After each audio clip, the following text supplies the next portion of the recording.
Good evening, ladies and gentlemen, and welcome to Using Art in History and Literature Classes, What's the Story? An online professional development seminar sponsored by the North Carolina class from the National Humanities Center. My name is Richard Tram. I'm the Vice President for Education Programs at the Center, and I'll be moderating this evening's session. Now, before we get underway, let me introduce you to the sponsors of our session tonight. The North Carolina Museum of Art is located in Raleigh. It was founded in 1947, and when it was founded, North Carolina became the first state in the nation to use public funds to buy an art collection. When you're in Raleigh, please visit the museum. You'll find some excellent collections, European collections, Egyptian, Greek, Roman, an especially good American collection, some collections of Jewish art, and please tour the grounds. They are lovely. A visit to the North Carolina Museum of Art will be a high point to your visit to the Tar Heel State. Just down the road from the museum is the Research Triangle Park, and there you will find the National Humanities Center. The center is the country's only independent institute for advanced study in all branches of the humanities. That means that, first of all, we're independent. We're a private, nonprofit organization. We're an institute for advanced study, which means we offer a fellowship program that brings scholars to this country and abroad to the center for an academic year to research and write books on topics in history, literature and language studies, philosophy, and criticism of the arts. We opened in 1978. We had about 1,300 scholars pass through our doors since then, and their research has resulted in about 1,300 books. Now, the place may sound like an ivory tower, and as you can see by this picture, it looks like an ivory tower, but it's really not. The founders wanted it to connect with a wide array of audiences, and they were particularly interested in connecting with teachers. And we do that through a variety of ways. I'm not going to go into all of them tonight. If you go to americainclass.org, you will find all the resources we provide teachers, and you'll be able to access them through this page. Now, let me remind you that tonight, after our seminar, you'll be able to find a recording of the session on the website from which you obtained your readings. That will include a PowerPoint, and we invite you to plunder the PowerPoint for your use in your classes. You will also find an evaluation, which we ask you to fill out and return to us. You can do it online. That's very important to us. We pay attention to what you say in those evaluations and try to improve our seminars on that basis. Once we receive your evaluations, we will send you a letter that you'll be able to present to your local certifying authority to get whatever recertification credit participation in the seminar warrants. Now, let me tell you what we'll be doing this evening. Our presenters will be making some remarks keyed to the presentation of slides. They'll be posing questions and asking for responses. You can respond by putting your cursor in the lower box that you see marked in green there.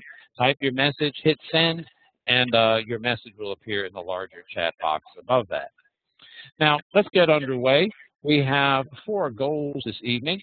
We hope to help make history and literature teachers more comfortable with and confident about using art in your classes. Let me see, we've got this echo. Ashley, could you mute your microphone? There we go. That was the problem. Okay, I'm sorry about the echo. Now let's get back to what we were doing. Our goals this evening, we first of all want to help make history and literature teachers more comfortable with and confident about using art in their classes. We hope to provide some object-based discussion strategies to use with students. We hope to show how knowledge of historical context can affect a viewer's perception of a work of art. That's something we'll take up in more detail in part 2 of our seminar rather. And we hope to help teachers meet the visual analysis component of the new Common Core state standards. Now, we had a pretty good discussion of this topic on the forum. Here's what we learned from you on the forum. You use a variety of art in your classes. You turn to the surrealists. You use Middle Eastern art, Asian and Indian art. And in American art, you particularly like the Hudson River School and works by John Caleb Bingham and John Gast. Many teachers use art to supplement the teaching of literature and history. And we'll get into what supplement means more in part 2 of our seminar. You think that art offers a way to provoke reflection on values. Teachers interpret art in a variety of ways, as cultural celebration, as social critique, and as persuasive tool. The technical aspects of reading a painting intimidate some teachers and students. Now, here's what you asked us in the forum. How can we integrate images meaningfully and seamlessly into literature or culture classes?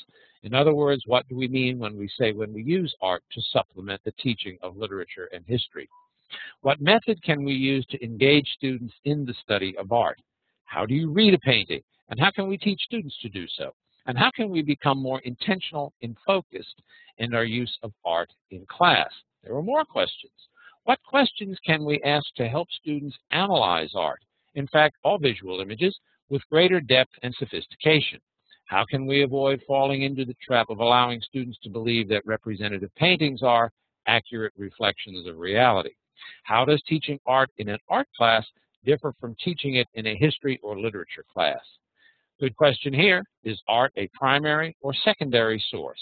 And finally, how does teaching with art translate into an online environment? Well, I think we'll be able to answer that last question just by showing you how this seminar works this evening. Now, we're going to go through those questions, and we hope that the techniques you learned tonight by focusing on 3 paintings from the North Carolina Museum of Art's American Collection will show you techniques that you'll be able to use with different artworks with your students in your classes. That raises the question, where do you find those different artworks? And where do you find art that is positioned for use in literature and history classes? Well, we have an answer for you. Go to the online seminar form, your seminar form that you used to discuss the topic and introduce yourselves before the seminar, and there you will find a message from me, and that message has attached to it an 8-page bibliography of images drawn from the resources of the National Humanities Center. And those images cover themes in American culture from 1492 to 1968. And there you will find contextualizing notes that will help give you the background you need to teach the art. You'll find discussion questions, and of course you'll find links to the images. So that's a great resource for you. It will provide you with material on which you'll be able to use the techniques that you see tonight. Now, let us turn to our presenters. We are happy to have with us John Coffey, Deputy Director of Art, and Ashley Weinert, a Museum Director. Both are on the staff of the North Carolina Museum of Art. So let me turn the program over to Ashley. Ashley, if you could unmute your microphone now, I will make you the presenter. Okay, so Ashley, it's all yours. And John, if you would mute your mic, there we go. Okay, that should eliminate any echoes. So Ashley, please take it away. Hi, good evening. Thanks to all of you for joining us tonight here in Raleigh. It's nighttime, but thanks for, I know teaching is exhausting, so we appreciate the fact you are willing to put in some extra hours and to enrich yourself, hopefully, and to learn a few more strategies for how to use art in the classroom. My job at the North Carolina Museum of Art is to work with teachers from pre-K all the way up through college to help them use art in the classroom, and I specifically focus on classrooms that are not art classrooms. So working with language arts teachers, science teachers, math teachers, etc., to integrate art and to think of using art as a primary source to teach the curriculum areas. John just mentioned that my volume was a little bit low, so let's see if we can turn this up a little bit. Hopefully that helps, and I'll get a little closer to the microphone. So tonight we learned through the forum that you are all interested in using art in the classroom. Some of you do so already, and some of you are looking for new strategies and need to become a little bit more comfortable with art as a primary source or as a resource for teaching your content. And I wanted to just start off with some of the ways that art can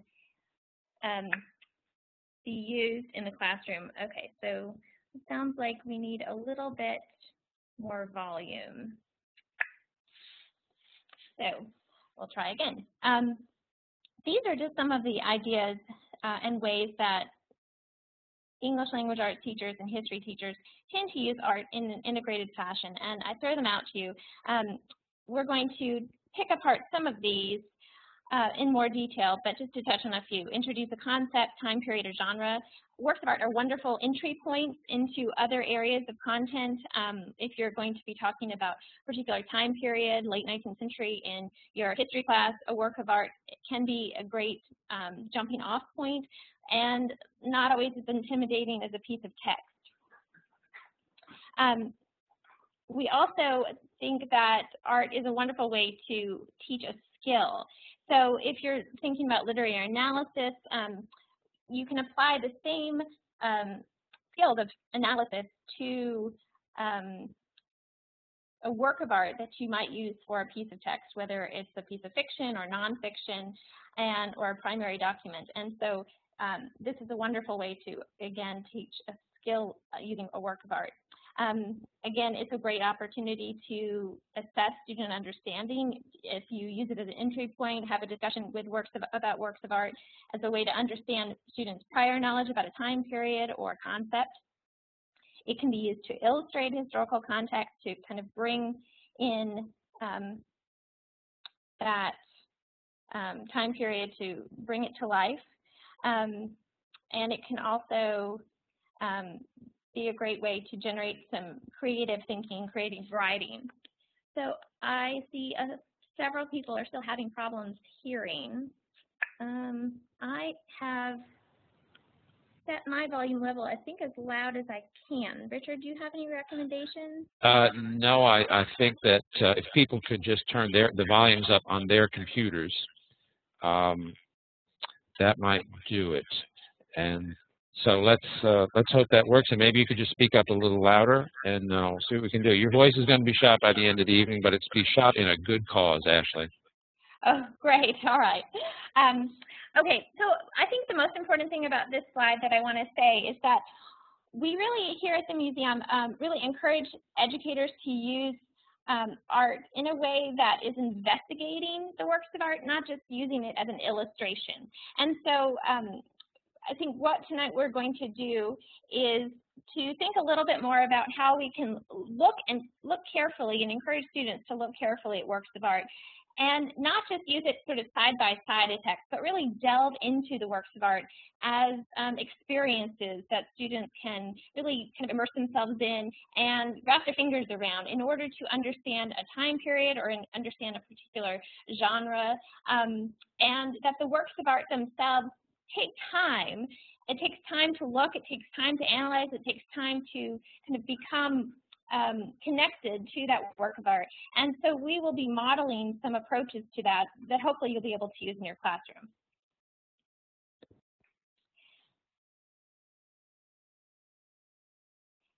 And just before we begin, some basic tips that I hope you'll keep in mind and that you'll see that we're trying to model with the seminar. First of all, I'm a big supporter of the idea of asking open-ended questions with students when you first present a work of art. It's very easy for us as educators to try to direct their attention. We want them to see something really exciting about that work, and we want them to see it quickly, and we want them to kind of catch on to the way that we're seeing a work. But if we do that, we don't allow students to really take the time to investigate for themselves, to begin to make connections with their prior knowledge or their personal experience. And so I recommend that when you first use a work of art in the classroom, you do it in a very open-ended fashion and allow the students to explore before you direct them to a particular element of the work of art or a particular element of the historical context or information around the work. And this, again, just lets them kind of create space, connect with the object personally before they look more closely at the kind of frame that you want to put over the work and the connection you want to make to your curriculum. So we will be doing that tonight. We will be starting tonight with more of an open-ended discussion, and then on Thursday going to more of a concrete, contextual conversation about these three works. The other thing, just like you do in your classrooms with whether you're talking about a work of fiction or nonfiction or research, we want students to think critically about what they read and what they see. And so posing follow-up questions is very important. there are wrong answers about works of art. And they're wrong if students cannot validate their opinions or their interpretations with visual evidence. So asking what detail in the painting makes you think that is a great follow-up question, and it's encouraging visual analysis skills. And then lastly, as somebody noted in the chat, that I really encourage you not just to use works of art in the front end, but also on the back end of a experience with in a lesson or in a unit. Encourage students to reflect. And here, I love it when students are really becoming metacognitive about the way that they're interacting with a work of art. And we as educators, I think it's interesting for us too to think about the way we see things and then learn things and then look again, and how does that change? So let's move on to looking closely. As I said, tonight we're going to model visual analysis. I am going to ask you the types of questions that you will be hopefully one day asking your students about these works or other works. These are questions that you can apply to any type of object. It doesn't have to be about these particular works of art. They're very open-ended questions and widely applicable. I'll be modeling these questions over the course of 3 objects, and you hopefully will be responding as comes naturally to you. We'll be doing this online, so you're going to need to respond in the chat, and we'll be calling out some of your references that are being made, and we'll be kind of having hopefully a dialogue about these works of art. So you're going to hear some silence along the way, and that's normal because hopefully people will be typing and looking, and we'll come back to sort of have a conversation about what people are seeing. Then at the end, we'll summarize these approaches, these different discussion strategies that we'll be using at the end of today. And then next session on Thursday, we'll be coming back to the objects and adding some historical context. These are the questions that we're going to go over. And I'll sort of deviate from these somewhat, but these are kind of the basic questions which are available on the webpage for this seminar, and again can be widely applied across art historical areas and types of objects and media, etc. So let's get started. First, we're going to look at this work. We are happily we have a larger image of this, so I'm going to let you just look briefly at this this slide that has the title and the artist information. This is the work in our collection by Friedrich Mayr, Kitchen Ball at White Sulphur Springs, Virginia, dated 1838. And now we're going to turn to this larger image, and I'm just going to throw out a very broad question: is what do you think is going on in this picture? Okay. What's going on? Sorry about the echo. Ashley's microphone is going to pick it up, but let's just live with a little echo while I'm talking, and I promise not to talk a whole lot. What's going on here? Okay, Ashley, we have, let's see, wedding celebration, wedding dance, wedding reception, wedding. Okay. Guess the title is giving a lot away. Well, let me ask you, and I want, as you're looking, I want you to think again about those visual analysis skills, critical thinking skills. What is it about the painting that gives you the impression this is a wedding? What about the painting? The white dress. Okay, so your experience with weddings, obviously here in America, many of our in our different cultures here in America, often women wear white dresses, and so that's making a lot of people think that this might be a wedding. I will just say that the title does not say wedding. The title said Kitchen Ball at White Sulphur Springs. So just want to clarify that. Okay, we have couple dancing. We have the fact that people are dressed formally. We have the fact that the woman's dress is down around her shoulders. Let's see, any other, the dog, I don't know if the dog would have necessarily be at a wedding. The dog is the best. Okay, a chair in the air back there. They apparently cleared away the furniture so they could dance with the chair. There are servants, different races, African Americans. Hey, Ashley, what do you make of these comments?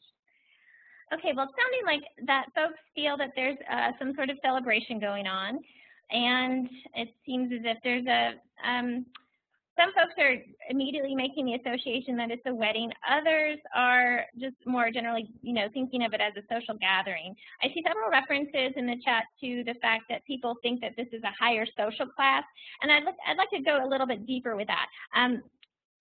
Some folks have said that that they're noticing kind of the costumes that are present, give them the assumption that it's a higher social class. And then, but on the other hand, another participant is saying that it looks like it might be a kitchen. Let's kind of go deeper. Take another look and see what else you can find. Thinking in particular about who these people might be and where they might be.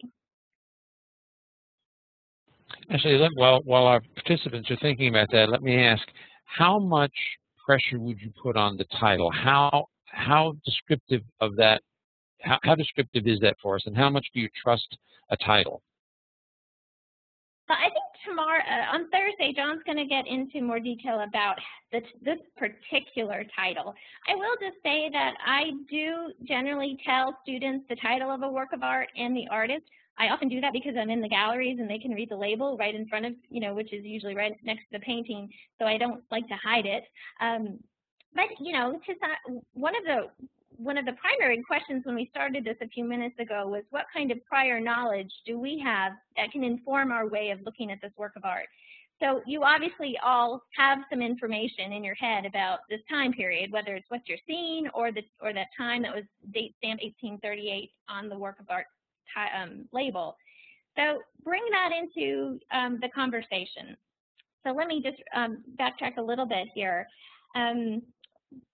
So it seems that some folks are making the associations to Civil War period, and there was some question about location. The title says kitchen ball, so is this a kitchen? I'm going to throw out a question. Does anyone have any prior knowledge about White Sulphur Springs, Virginia, that they could use to help us understand this work of art? A resort? It's now in West Virginia, someone says. Is it considered the South? Ashley, are we talking about the South here? Yeah. And so he's bringing in some information from the reading, so Southern Resort.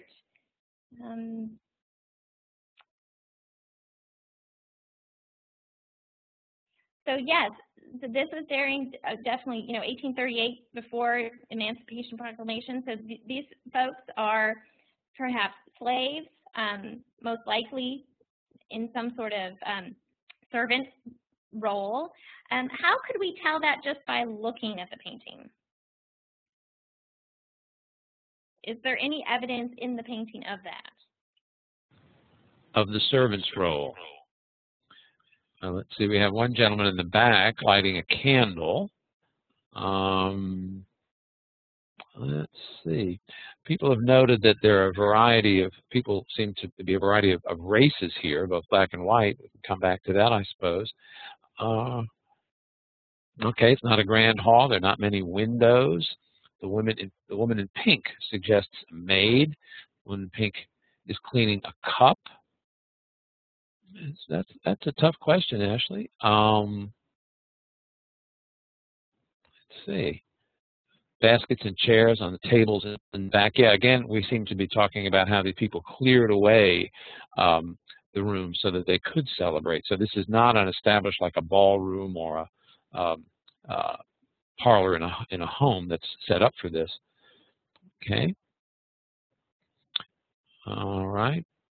Proximity of people. They're standing close together. Maybe it's a confined space. What do you make of those comments, Ashley? Well, I definitely think that there is some mystery, definitely, about this work of art, and it's not exactly the type of scene that we might expect. And we're going to come back to that, but let's go back to what we can see with our eyes, and again, what we know kind of just about this time period. And I'd like everyone to kind of think a little bit more deeply about just the mood of this picture. That might give us some sense of what's going on here. Going back to the first bit of the conversation, we were talking about how it could be a wedding, there was some dancing, the costumes were giving that impression. Let's look at the figures' faces and the way that they've been organized in the pictures. Some folks are saying that it seems celebratory. There's lots of activity, obviously. There's moving of furniture and there's some dancing. Here, everyone is smiling except the dog. That's an interesting comment. The dog looks rather sleepy. But yeah, it seems to be a pretty happy affair, which I think is conflicts with our understanding, our knowledge of, sort of potentially these people's role and this time period. So there's, again, a lot of ambiguity here. And I want us to kind of rest in that for a little bit. And again, just look closely at what we can see. And maybe, let's see.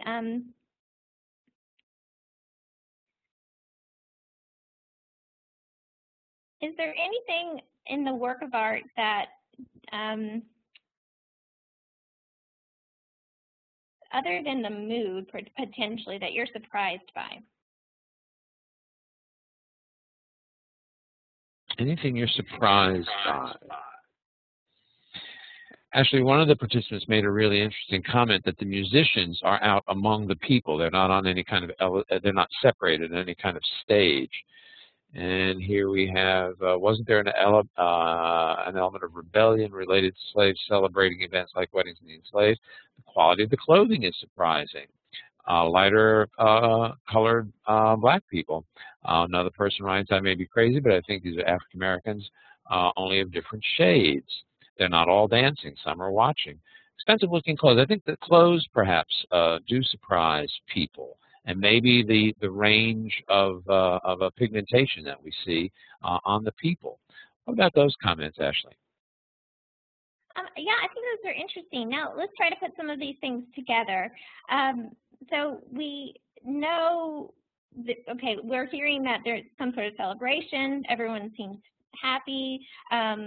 Most of you are thinking this is some, kind of positive experience. There's these beautiful outfits. There's the sort of seemingly integration, meaning some folks have said maybe mixes of races, or others have said African Americans of different skin tones. Somebody else had known a little bit about this place, White Sulphur Springs, Virginia, and one or two of you had written that it was a resort, perhaps a vacation spot in the South, yes, in Virginia at the time, now West Virginia. Can we kind of infer anything there, mixing our or what we see visually with what we know about that time period or in place? Somebody thought it might have been Mexico or South America. That's interesting. I assume that's because of maybe skin tone. So question, could it be a resort for freed blacks? Something secretive? Could this be a servant's ball? It could be. I mean, these could be servants who have accompanied their masters to the resort. Slaves, servants relaxing while masters are asleep. Or do they work there at the particular resort? I think there's a lot of questions still obviously lingering about this work, and it's what makes this picture so unique. There's really not a match for it in collections out there, and we are going to learn much, much more about it in the coming days. But does anyone have any final visual details that they want to pick out that have not been noted yet? Any final visual details? Yeah. Yeah, just a moment. John wants to make a comment. Just one that we're talking about the specialness of the pair in white. But if you look to the right of the dancing man, there is a woman dressed in almost an identical white dress and hairband. to the central figure. I hope I don't sound like the voice of God. That's a very interesting detail that John pointed out. Can everyone see that now? Again, I think it's important for us to look closely, and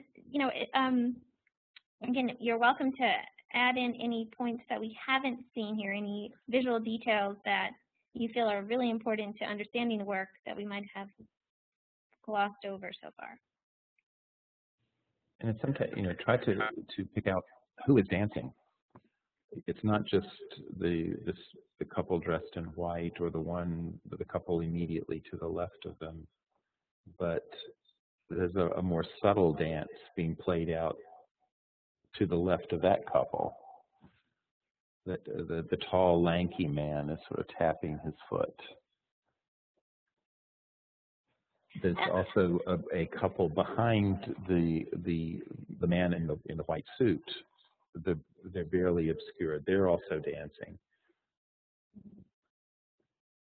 So there's quite a lot of activity going on, as well as a sort of an arena of people sitting around watching, which is what you would normally, I guess, expect at a social affair. We had one person ask about the perspective here, the perspective of the viewer. Ashley or John, could you comment on that? Well, again, I'd like to throw that out on to other folks. Yeah, are we being invited into this space? Are we viewers of this space from outside? What are your feelings?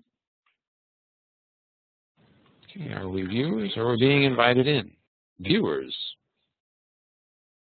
Outside onlookers, almost lurking, good word. I feel as though we are meant to be participants. Okay, another vote for viewers. Are we one of the participants in the corner watching? Possibly, a little distant perhaps. Yeah. Ashley, what do you make of those comments? Well, I think, again, these are great impressions that people have. Let me ask, what is it in particular that is making those of you who feel kind of lurking or on the outside, what in the painting gives you the impression you're not allowed to enter? All right, we have a comment, the foreground, darkness, the space. Couples on right seem to be where the focus is. They're the closest and largest. The distance from the action. Okay, I think people would agree that that we are distant. There's some space between us and the people, the figures in the painting, and that space is not occupied by other people. We're not part of the crowd. You can see that table there on the left that sort of distances us from everything that's going on. The perspective, the viewer is hanging in space, 8 feet off the ground. Okay, what do you think, Ashley? Well, I'd like to then call out, there are a few people who disagreed with that initially, and so from the other perspective, for those who feel as if they're invited in, what is it about the painting that tells you, come in and dance with us? Okay. How do we feel that we're being invited in? Intimacy of the moment. Yeah, we're seeing something intimate. The space, again. They're facing us. The warmth of the painting, perspective, or it's a relaxed moment. They're looking toward us. Open space of the dance floor seems to be inviting. Pool of light spreading toward the front of the image. Point of view inside the room, not outside. True, we're not looking for a window. Okay, Ashley, what do you make of those comments? Well, I think these are a great example of how we each see things very differently. And this is why this type of conversation, I think, is very important to have with students, again, before you're directing their interpretation of a work of art.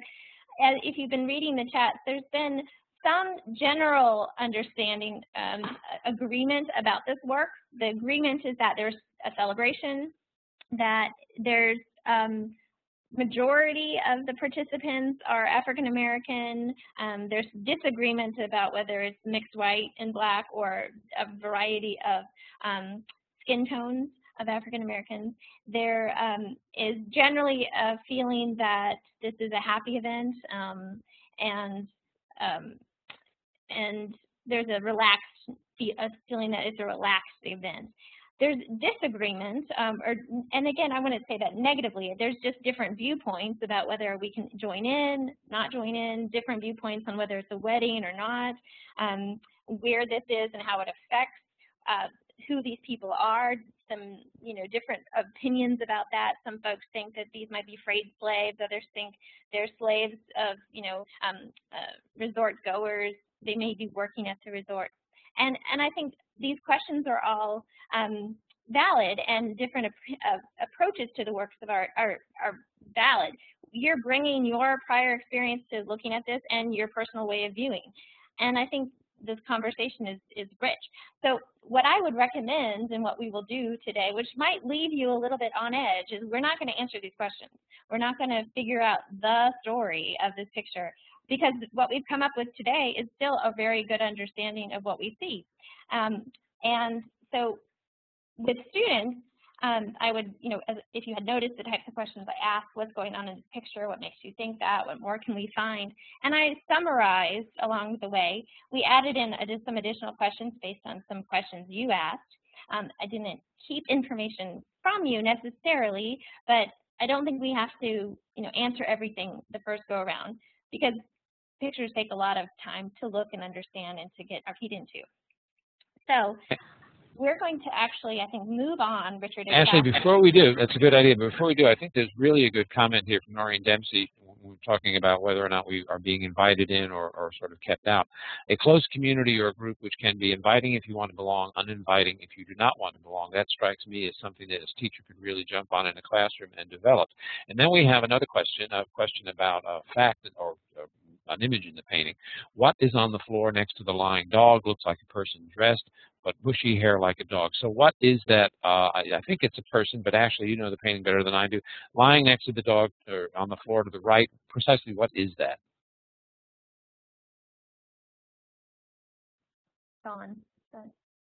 It's a boy who is kneeling down, probably about to tease the dog. Okay, thank you. Well, Ashley, shall we move on then? Okay. So there's a couple of questions here that I think that are very important. How do you transition from picture to specific lesson? And I do think as along the way we're going to come to that. What I would do in this case, as we're going to do with the next two pictures, is we're going to use them as entry points. Assume that I'm introducing these works of art to you as students in a classroom. You've never seen these before. We may have never talked about this time period before, and we're just looking and trying to assess what we can just using our eyes and what we know. And then with the understanding that we're going to come back and look again and learn more along the way. So hopefully that sets a little bit of the context. We are going to move to another work of art, another very mysterious work of art. All three of these works are mysterious. And hopefully this one in particular, we're going to find out some of the questions that linger and hopefully use that in our conversation on Thursday. This work is by Charles Blauvelt, a German immigrant inquiring his way, 1855. Again, another work in our collection. I'm going to go to the larger image of it, and I want you, again, to look carefully and think about what do you see in this picture. But also remember, please give me some sense of what is it that's making you think that, what visual detail is helping you to infer or interpret whatever it is that you're feeling about this work of art. So if you could kind of connect visual details to your comments, I'd appreciate it.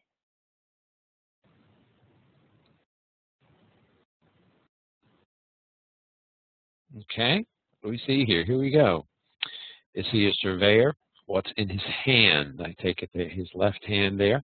The hunch of the African American, showing subservience.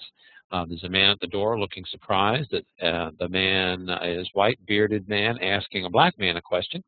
He seems to have a uniformed man. Is that a uniform? Perhaps he's afraid of the African American man or the nature of the conversation. Why is he asking an African American a question? good question to raise in the context of an 1855 painting. I noticed that the African American man has a light focus on him. He is stooped down below the man. The child is afraid of the black man. We see a large hat. He's carving wood. Is the white man by the door surprised by the fact that he's asking a black man a question? Seems like blacks and whites are working together here. Interesting point. White is the white man giving directions. Language barrier, uncertainty on the part of the child. Lots of good comments to work with, Ashley. What do you make of it?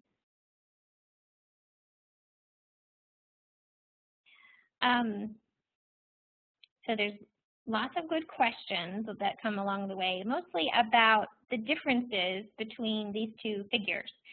This white man, this black gentleman, questions about how they're communicating, what is it that they're trying to learn or say to one another. So let's think about what clues the artist gives us in the picture to understand this better. How do we know from the title, but also how do we know that this man is an immigrant?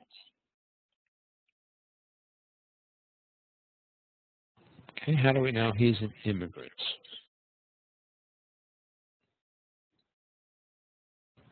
Clothing, well, the title of the painting, he seems to be dressed for travel.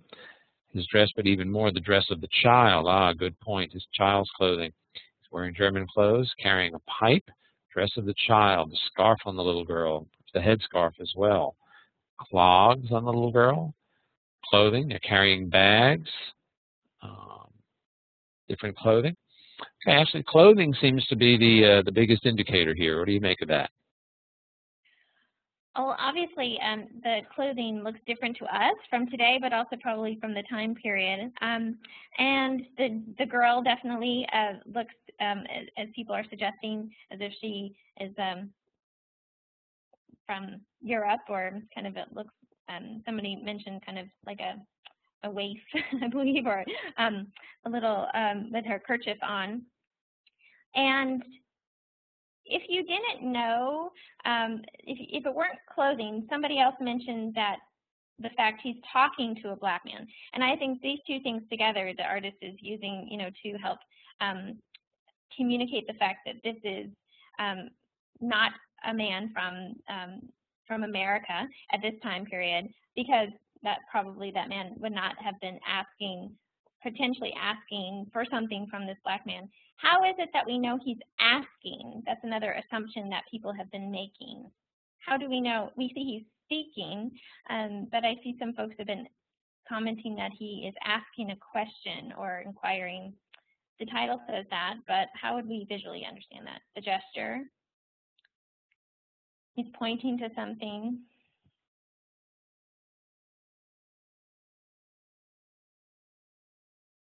Anything else besides the pointing?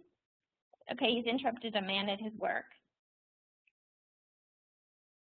So somebody else mentioned if it hadn't been for the title that you wouldn't have thought that he was asking something. What would you have thought if he weren't asking? Would he have been, what would have been the exchange?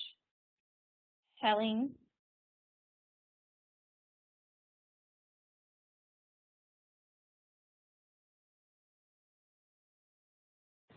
Let's go back. Somebody mentioned something about telling him to leave or commanding him. Let's look at his body language for a moment. How many of you think in your head, does his body language appear as if he's commanding?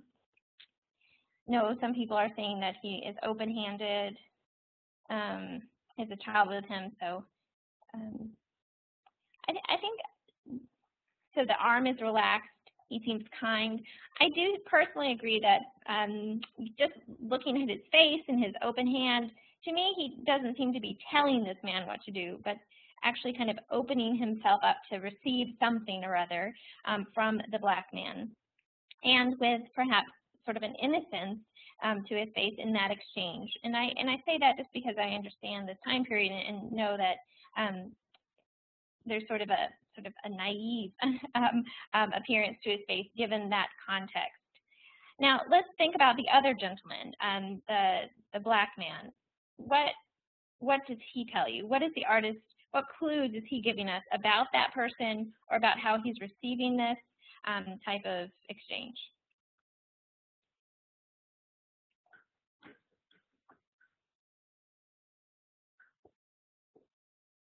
deference, bent over in politeness. Somebody else has thought that he's bent over because he's been stopped momentarily in his work of chopping wood. That's an interesting comment Linda makes about he's not standing at attention or in a subservient manner. He keeps his leg up. So perhaps he's just been caught unaware, caught kind of by surprise by this gentleman, momentarily stopped.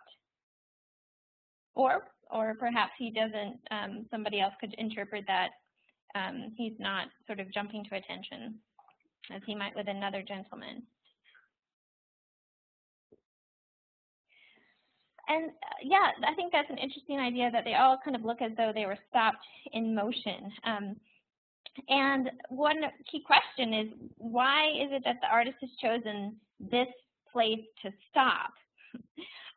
Artists very carefully calculate where each of these figures is in a painting, what they're wearing. Obviously, every single choice is carefully calculated and sometimes refined and changed. So what is it about this place of stopping, this part of the story that the artist, Blauvelt, what is he trying to tell us? What do you think his story is that he wants us to understand and walk away with? No fear of each other. This is literally European attitudes meeting American attitudes. Somebody comments. Equality, or everyday, a genre painting, bringing in that word, kind of a scene of everyday life. That's another option, another response by one of our participants.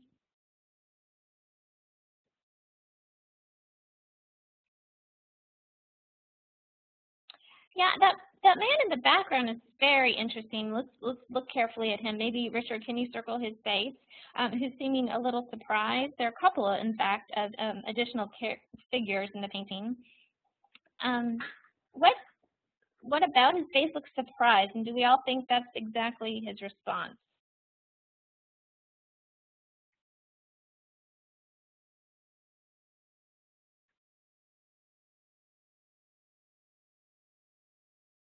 Bemused. Yeah, I mean, he could have been taken aback by the accent, as somebody is suggesting, or just the fact this white man is interacting, talking with this black man. Is the stranger questioning the black man, not the white man? Or is it just curiosity? I would even venture that, that man in the background is kind of like us. We're kind of surprised to see this interaction. And to some extent, artists often put, a figure in a work of art to sort of stand in sometimes for us. And I kind of, some of us might be able to identify with him or not. He just wants a diversion. He just finds this amusing, truthfully. I would like to now ask you to look at the painting. Given what we've discussed, there's still a lot of questions lingering about it. And could you start typing into chat? What does this work of art make you wonder?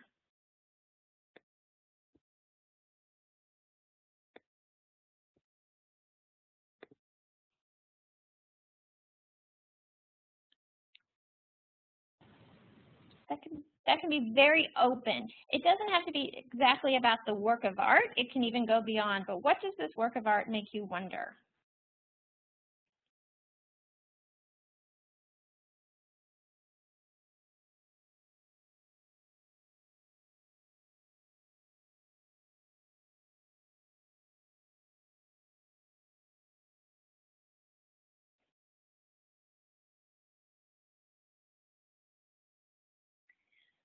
So we have a variety of, some folks are wondering actually about the work of art itself. Why was it created? What does a particular detail mean?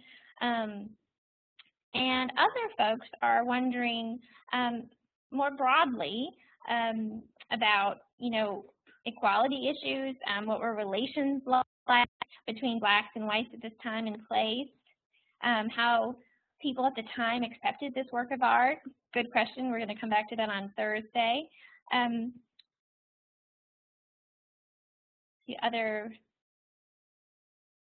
wonder how often this type of exchange happened in America during this time period.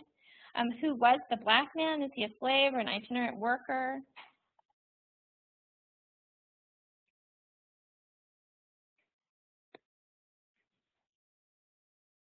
I want you to think, I'd like everyone to pay attention to the chat and take a look at those I wonder statements. Because what I as an educator do with those is I use those to help me plan the next time I teach this work of art.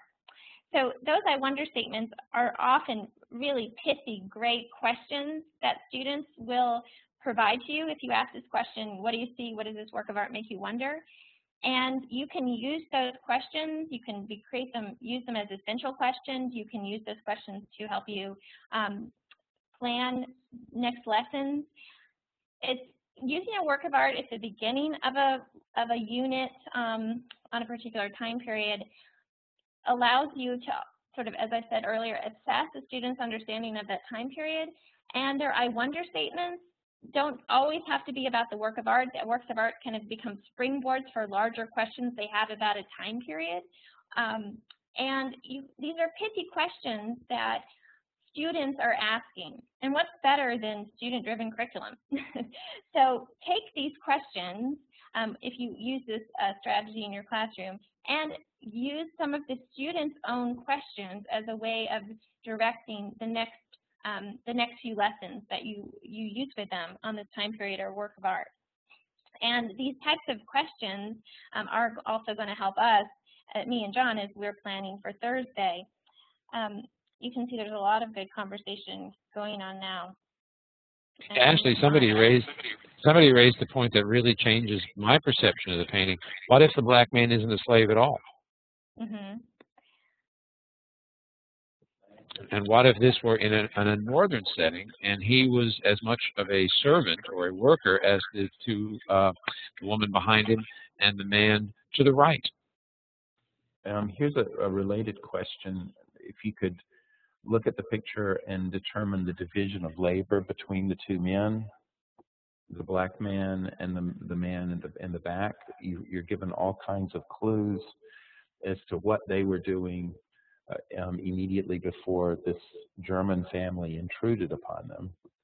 And the other question is what indications do you have that this German family is right off the boat? Good questions. I'm sorry, Ashley, go ahead.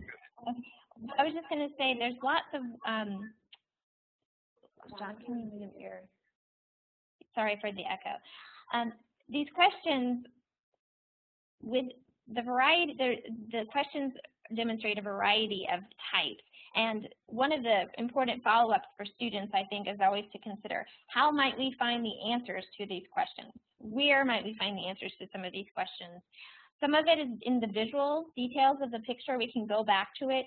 Some of it in the room itself, other people, other students in the room, as you're seeing in the chat, you can each inform the other on this question, on the answers to those questions. But some of it you're going to have to go and search for. And so it's sort of a good research skills question, I think, for students to consider how is it that they can find the answers to their own questions. But again, coming back to the work of art, there's a lot of details there that we might be able to use to put together in order to better understand this and to answer some of our own questions. And then obviously what information do you already know that you can use. Let's see. A number of people have asked about the hat or the bundle on top of the woman in the background there, and if indeed that is a bundle, then that's another cue of their foreignness, because I don't think white American women at any rate at this time carried bundles on their head. Would that be fair to say, Ashley? Well, turn that over to John. He might have a better sense. Well, I think if an American was immigrating to Germany, they might be carrying some of their saying belongings I mean, if you're talking about a poor family that left with everything they could carry, and unfortunately, in a lot of cases, it was the women that carried the load. But one can assume that almost everything this family brought with them is on that woman's head. Right, but would Americans be carrying that on their heads? I'm thinking of a famous Jacob Riis photograph. Was it Jacob Riis? A photograph of immigrants coming in on Ellis Island. I realize that's many years later, but you did have this woman with this great bundle on her head, and it was this real image of strangeness and otherness. Yeah, I think you're right, Richard, that this would have been read in the 1850s as that carrying this big unwieldy bundle would be an indication that they're foreign. And that feeds into the whole meaning of the picture, which we'll talk about on Thursday. Ashley won't let me today. I would like to just clarify, though, that so we still are generating a lot of great understanding of this work of art just purely by using our eyes. And your students, too, can get quite a bit from the picture, from just what they see and what they already know. We want students to have that experience at the front end, to kind of, as I said before, explore works of art without a lot of guided direction with these open-ended questions. But we can know so much more and understand this work so much more when we do have that additional information. And when you have a curator on your side, like I do with John, it's a great way for me to kind of become more drawn into this work of art and to place it in my understanding of this time period and to place these figures more concretely in my head and in this story. So we'll get to some of those questions that you have, and I think I can see that we have a really great variety of participants in the group and what you bring to this conversation. And I wish we were all here in person in front of the work of art so that we could bring it to the picture and have this a lively conversation together with audible dialogue. But because of time, I think we're going to move on to our next and final work of art that is equally mysterious, and which will leave us with more questions probably than answers. But it's a beautiful work, as all of these are, by Thomas Hart Benton, dated 1945, Spring on the Missouri. So again, a work in our collection, and we're going to blow it up a little bit so you can see it in more detail. What's the story here?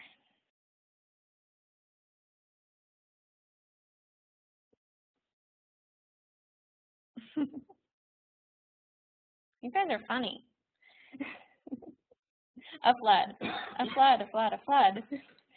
What tells you it's a flood?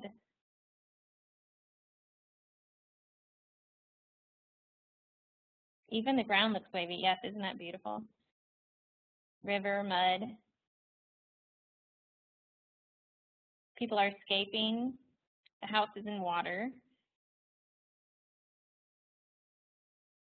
They're taking the stove, loading everything they can. There's an element of haste. Okay, so because we have all kind of been in some moment of fleeing, we understand that haste comes along with fleeing. But let's look at the painting. Is there anything in particular about the painting that gives you the sense of haste?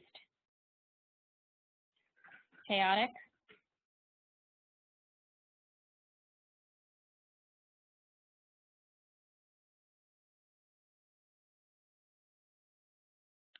Somebody mentioned items have been dropped. I think that's a great observation. There's something sort of unsettled. The way that they're loading the cart, yeah, this painting just makes me, I'm kind of a control freak, and it just puts me on edge because I don't think they're going to get very much into that cart if they continue to load it in that manner.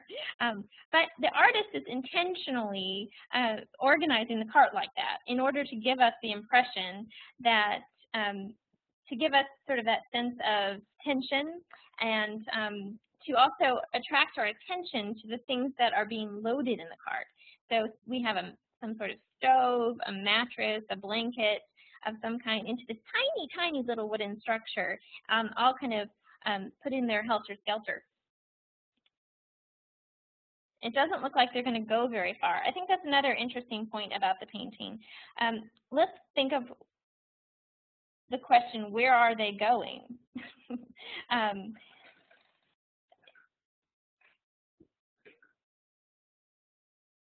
They're already stuck. So the question, what somebody says, maybe they're unloading. They're going anywhere safe. Higher ground. Look at the painting carefully, and one of the questions that I often get in the galleries from folks is, are they going forward? Are they going to turn around? The artist, again, is creating a lot of tension here by the choices he makes in terms of the way he's organized the picture. In terms of getting to higher ground, does he give us a lot of hope that that's going to happen?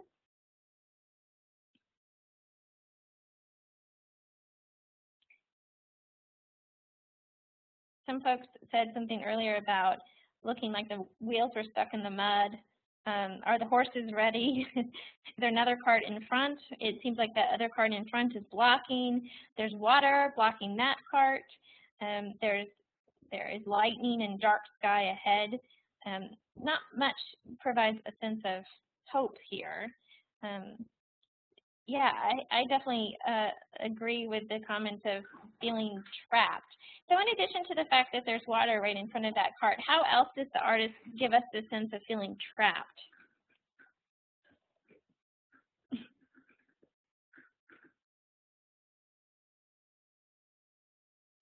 Closeness of the figures. All right, we're kind of hemmed in here architecturally. We have this little sharecropper's house on the left in white, small, but it's kind of keeping us from entering further into the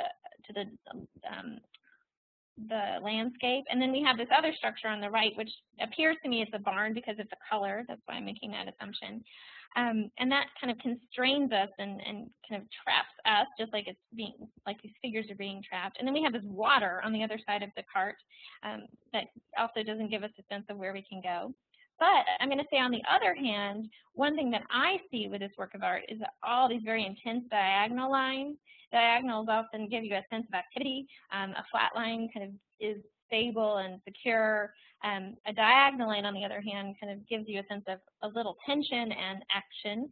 And there are all of these wavy lines leading toward the water, and then the lines in the sky, the clouds and the lightning.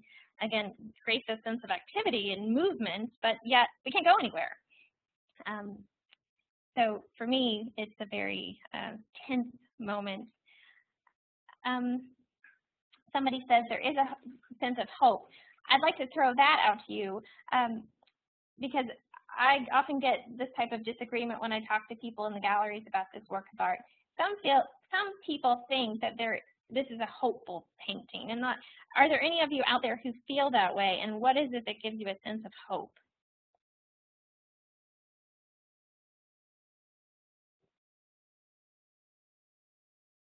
Sky is light on one side. They're moving toward the light side of the sky. Somebody mentioned yellow.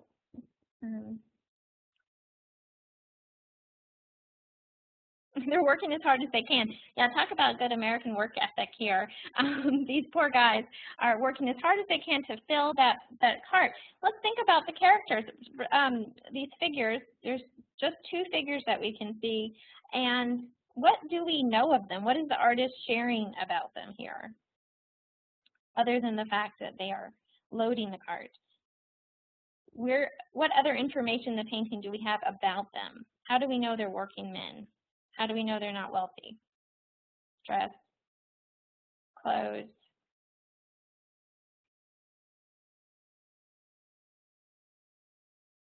Physical labor, the quality of the wagons. Again, these might be assumptions that we make, but with our students, it's very important to ask them, what is it that gives you that impression?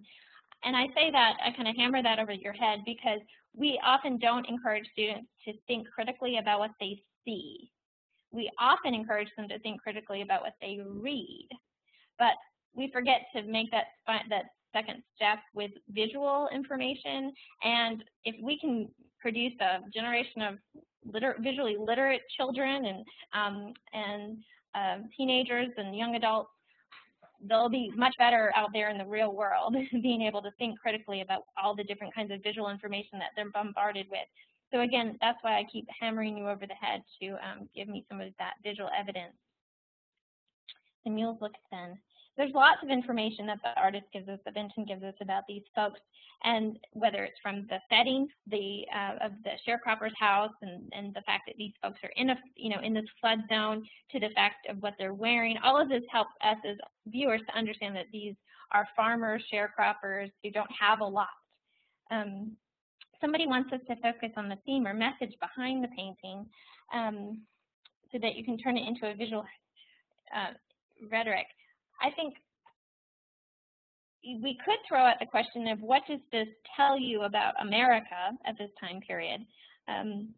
What if you were to kind of try to gauge your students' understanding of what does this painting represent? What is this artist trying to tell us about America in this time of early 20th century? Keep trying. Is this a metaphor for the Great Depression? Never giving up, I see. Struggle.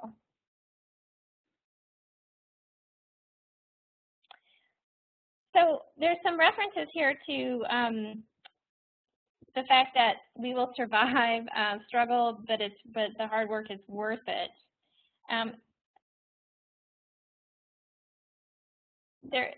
don't think that there's definitely not a majority of you who felt that this was a hopeful painting.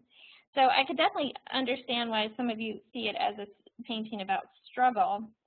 But what elements kind of bring in that idea that there's a reward at the end?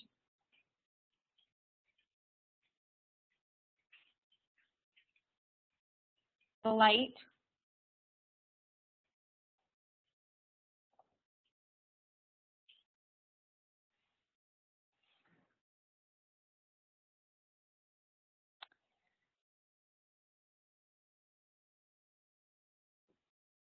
Just a struggle to hope for something that's better.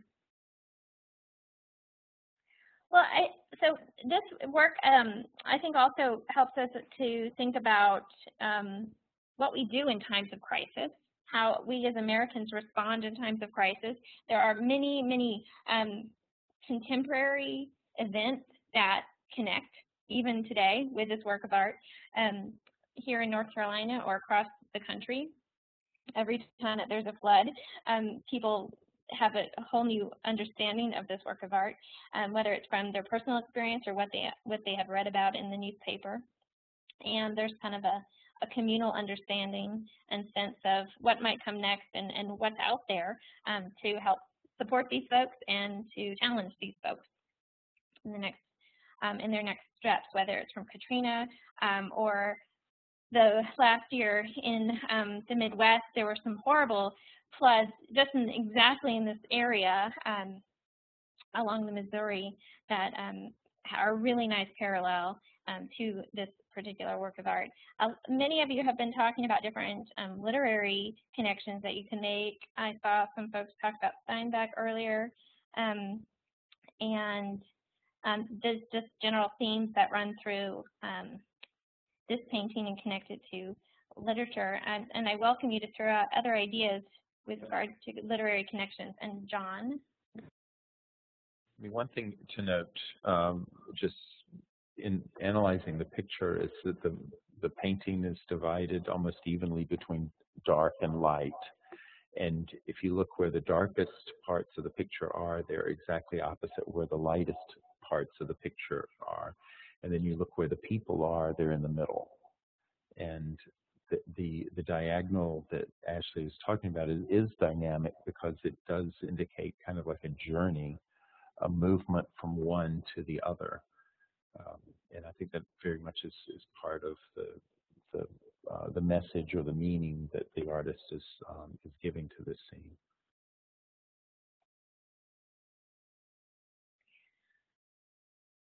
Let's see. This is a really easy work for students to respond to. This is a really great work of art if you just want to get kids talking who don't talk normally. This is something that, people have personal experience with some sort of crisis, so therefore it's easier for them typically to talk about something that they see that they connect to. And the other thing about this work is that it's really easy to break it down compositionally. Meaning you can talk about color, line, shape here. You can talk about the choices that the artist is making, just like John was talking about, the placement of the colors, the placement of the figures, the action. What is he saying? What is he not saying? And also, it's a great kind of, it's a good work of art for just picking up some of those language art skills like sequencing. What's going to come next? What came before? What comes next? And then bringing in, kind of sense of big themes like man and nature. What's man's relationship with nature? That is obviously another really key element here and can be explored in many different ways. So I think this is one of those works that is very, very easy, again, to use, even if you don't have a lot of knowledge about Thomas Hart Benton. It's very visually evident, I guess, what's sort of right there on the surface of the painting. There's much more that we will learn about it on Thursday, but I think that we have gotten a really good sense visually of what's going on here and connected with it personally. I think many of you are, because of so much activity in the chat, I'm getting the sense that it's sort of easy for you to dive into. So let's see, Richard, am I correct that we have 15 minutes left? That's right. That's right. A little more, actually, but if we wrap up early, that's no problem. Well, can I add one thing that will add immeasurably to your appreciation of this picture? The original owner of this Thomas Hart Benton painting was Arthur Marks, otherwise known as Harpo. Little bits of information are always exciting. Yeah, and so you could always ask the question, what is it about the painting that he connected with? Why did he enjoy it? We still have a couple of things I want to go over before the end of the seminar, but moving away from the works of art, I want to come back to these questions. These are the questions that I asked throughout our conversation tonight, and I want to encourage you to try out some of these questions in your classroom. The top three are actually, they're kind of stolen from a strategy called visual thinking strategies, which you can Google and find online. And these three questions are great when applied to narrative paintings. They're really easy with regard to very open-ended. Students at any different point, kind of level and experience with art can respond to them. You can have a very rich conversation. You don't need to know a lot about the works of art. I will just say that true visual thinking strategies, VTS, encourages that you don't, you accept all answers as long as they're based in visual evidence. So in this case, you might get some really wacko responses from students, and that's okay because these are just, again, opportunities to explore works of art. Students and viewers may not always, see a work of art the way that you see it, and you want to allow them the opportunity to kind of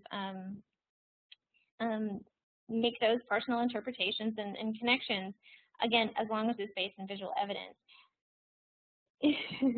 We're all used to wacko comments, but the great thing is, again, one thing about art that when you use art in the classroom, and maybe some of you have seen this, that you might find that your quietest student actually talks.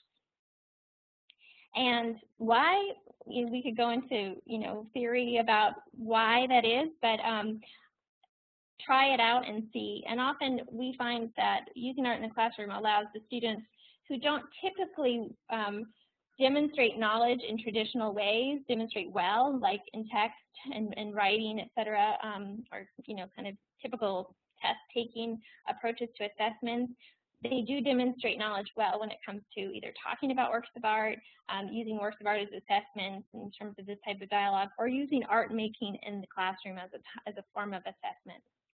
So I really encourage you to try out these questions, but also to try your hand at integrating some actual lessons using works of art in the classroom, making art or talking about works of art. at the Art Museum here, we have a teacher website called Art in C. Yay, art has it all. I like that comment. I would also take art is the common denominator across subjects. It's a great place to make connections. And that is what this website does. We have tried to create resources for teachers, arts integration resources that help you connect with works of art, help you connect your curriculum with works of art. And we do that through concepts. So on the screen, you see a view of our homepage at artnc.org, and all the content on the website is organized around these teaching concepts, 31 teaching concepts created by teachers, that really span grade level, span subject area. I'm sure you would all agree that you teach communication, conflict, and change in some way or another. And so take a look at the website. In addition to a small database of 150 teachable objects, we have program information, and also we have lesson plans. And I'm going to do the plug today for this because on Thursday we want to spend all of our time immersing ourselves into those objects again. But if you are interested in using any of these objects in the classroom, beyond just having this discussion like we've done today with your students, there are lesson plans on Art NC for each of the objects that we're investigating. Go to the lessons plans, the lessons section, and you can search those by grade level, subject area, concepts, etc. And you'll see some different approaches that teachers have used to using these objects in the classroom. So I think that those links are on the website. And I thank you so much for all of your comments and for being lively viewers. And I think I'm going to turn it back over to Richard to conclude our program. Yes, thank you, Ashley. You notice as we got into the seminar, I shut my mouth, thankfully, because I stopped being the moderator and became a participant. I was looking at the paintings as closely as the participants were to answer your questions. You've given us a lot to think about, and the participants have given us a lot to think about. I think we are set up beautifully for part 2 Thursday night when John will explain it all. Right, John? I'm not. There's no pressure, John. No pressure. I'm just setting you up here. Okay? No pressure whatsoever. Yeah. You can do it. You can do it. I want to thank our participants for a really lively session. Your insights and your comments were really on target, and I think, as I say, you've set us up beautifully. Ashley, I want to thank you for your presentation this evening. Thank you very much. You have also set us up beautifully for the upcoming session on Thursday. Thursday night, 7 o'clock, be back here in the same place. And we will let John pull it all together for us. Now, earlier in the presentation, I misspoke myself. I told you about doing evaluations from the website. You can do evaluations from the website, but not tonight. We are waiting until the final session for the evaluation. So if you go to the website wanting to do an evaluation tonight, it won't be there, but Thursday night it will be, and we hope you'll fill those out and return them to us. Ladies and gentlemen, thank you for your participation, and I hope you'll all be back with us Thursday evening. Good night.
Ashley, John, I hope you liked that. That was great. I'm really pleased. Oh, yeah, that was interesting. It was definitely a challenge to sort of do the facilitation, but it was fun. I hope it's okay with you that we left some unanswered questions. Oh, no. I think you set it up beautifully for Thursday. And I hope that my yammering there in the beginning when I was trying to read the chat, I hope that didn't derail you. I realized after a while that I didn't need to do that given the way you were teaching. So I shut my mouth, and I think it went much better after that. And I will not, hold forth. I will be more careful about that on Thursday night. But this is just what I hoped this session would be. So again, I hope you guys are happy with this. Yeah, it'll be interesting seeing what happens with once the history's layered over on top of it. Yeah, I think that transition from the kind of analytical stuff we did tonight to the more thematic, that bridge is going to be interesting, and I think a lot of teachers were curious about that tonight. So, great. Okay. Yes. One question, Richard. Yeah. Do you have some sort of document of the chat? It was recorded. You can go look on the recording. Now, the recording will be on the website, and the chat is there. So I'll ask my colleague, Karen Koplik, to make sure the recording is up on the website first thing tomorrow morning, and then you can go to the seminar website and replay the recording of the seminar, and that will contain the chat. Oh, okay. Okay. So I don't have a transcript of it. Okay. All right. Thank you. All right, we'll see you 6 o'clock on Thursday. Okay, great. Thanks a lot. See you then. Now, to escape, you go up to the upper left-hand corner, click on File. There'll be a drop-down menu, exit session, and you're home free. Thanks a lot. Good evening.